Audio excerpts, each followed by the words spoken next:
नमस्कार, मु तपस्विनी। प्रिय दर्शक बंधु, पुनर्बार आपण मानकु एही जीवंत आहार कार्यक्रम को स्वागत करे। आसंतु सबुदिन भली आज मध्य आमे ईश्वरक वाक्यरु किछि पाठ करिबा एवं ताहाकु ध्यान करिबा। आजिर ध्यानर अंश पवित्र बाइबल रु प्रकाशित वाक्य 18 अध्याय तार 20 पदरु 19 अध्याय तार 10 पद पर्यंत आमे माने मिलित भावरे पाठ करिबा। आजिर मुख्य प्रसंग मेष शावकंको विवाह पर्व। एठारे एपरि लेखा अछि, हे स्वर्ग, हे साधुवृंद, हे प्रेरित वर्ग, हे भाववादी समस्ते, तुम्हे माने ताहार पतनरे आनंद कर। ईश्वर तुम्हमानक सकाशे ताहाठारु प्रतिशोध नेइछंती। तत्परे जने बलवान दूत गोटिए बृहत चकी पथर परी गोटिए पथर समुद्र रे निक्षेप करी कहिले, एहीपरि महाबलरे महानगरी बाबिल निक्षिप्त हेबो, आउ केबे हे ताहार उद्देश्य मिलिबो नाही।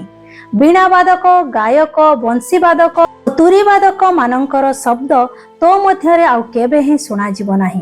कौनसी प्रकार शिल्पकर तो मध्यरे आउ केबे हे देखा जिवो नाही। चकी पथरर शब्द तो मध्यरे आउ केबे हे सुना जिवो नाही। प्रदीपर आलोक तो मध्यरे आउ केबे हे प्रज्वलित हेबो नाही। पुणी बर कन्या शब्द तो मध्यरे आउ केबे हे सुना जिवो नाही। कारण तोहर बणिक माने पृथ्वी रे महान थिले, आउ तोहर मायारे जाति समूह भ्रांत होइथिले। पुणी भाववादी मानकर, साधु मानकर ओ पृथ्वी रे हत होइथिबा समस्तंकर रक्त ताहा मध्यरे देखा जाइथिला। 19 अध्याय 1 पद।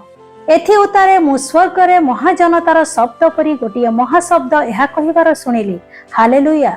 परित्राण, गौरव और पराक्रम आम्भमानक ईश्वरंकर, कारण ताहांक विचार सत्य और न्याय्य।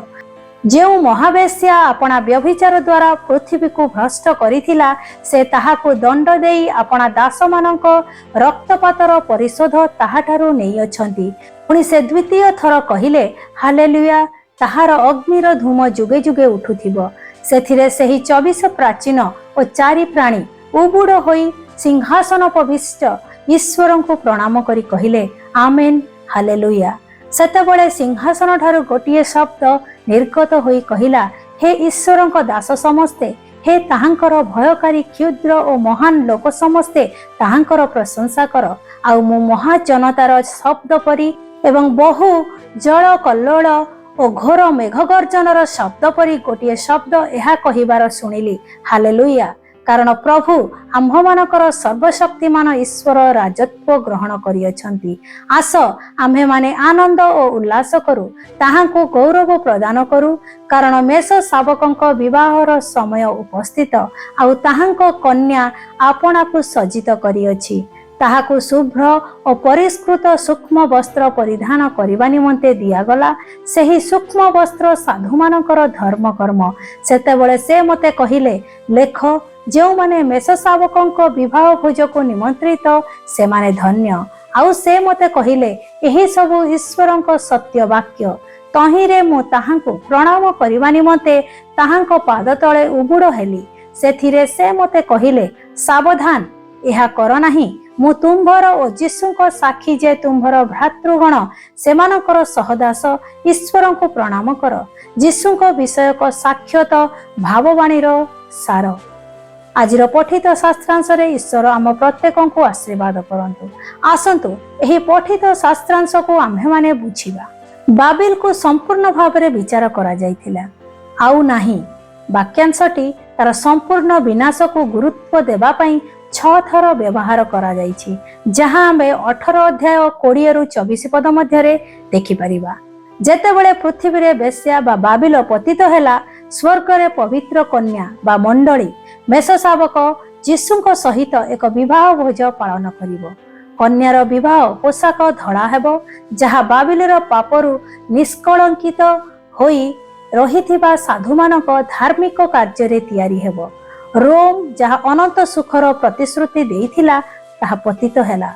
सही परी आमे जानु जे एही जगत गोटिए दिन शेष हेबो, एवं जेउ माने आनंद करंती से माने हेउछंती विश्वासी, जेउ माने प्रभुंक स्वर्गीय भोजकु निमंत्रित अटंती, जहां आमे 19 अध्याय 1 पदरु 10 पद मध्यरे देखोछु। एठारे ईश्वर किए अटंती आसंतु ताहा आम्भे माने देखिबा। 18 अध्याय 21-24 पद एहिपरि कुहे, ईश्वर बाबिल उज्ज्वल आलोक गुड़ी को लिभाइले। जदि आमे दुनियार आलोक द्वारा बंचिबाकु स्थिर करू तेबे स्थिर रहिबा असंभव।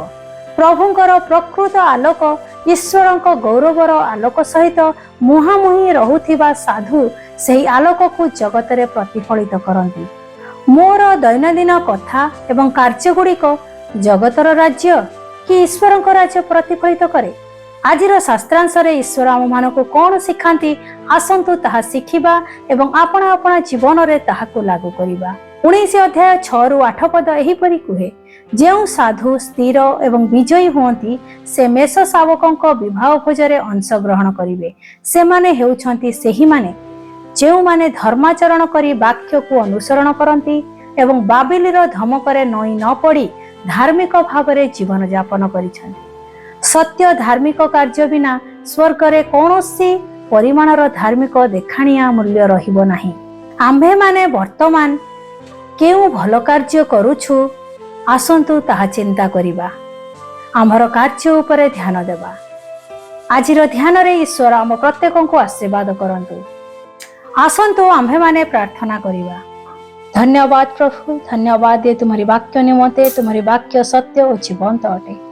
प्रिय प्रभु, आम मानकर जीवन को तुम्हारी वाक्य द्वारा परिचालित कर, जेपरि आम्भे माने शेष दिन रे मेष शावकଙ୍କ विवाह भोजरे अंशग्रहण करिपारिबु एहिपरि आम मानकु अनुग्रह कर। यीशुଙ୍କ नाम रे एही प्रार्थना मागुअछि, आमेन।